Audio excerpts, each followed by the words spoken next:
মঙ্গলবার নয়াদিল্লির এক ৫-তারা হোটেলে তৃণমূল সাংসদ মহুয়া এবং আইনজীবী পিনাকি মিশ্রর রিসেপশন পার্টিতে একেবারে চাঁদের হাট। উপস্থিত ছিলেন তৃণমূল সাংসদ সায়নী ঘোষ, জুন মালিয়া, রচনা বন্দ্যোপাধ্যায় সহ দলীয় নেতা নেত্রীরা।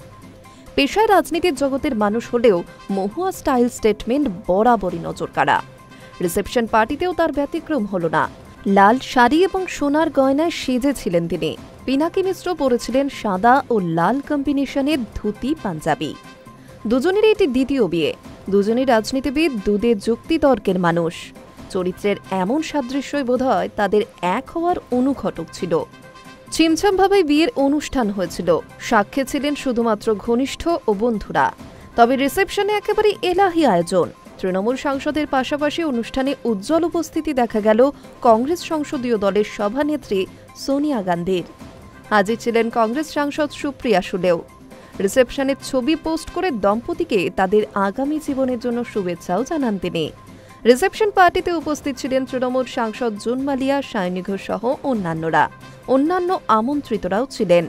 জমকালো অনুষ্ঠানে মহুয়া মৈত্র, পিনাকি মিশ্রের সঙ্গে ছিলেন জুন মালিয়া।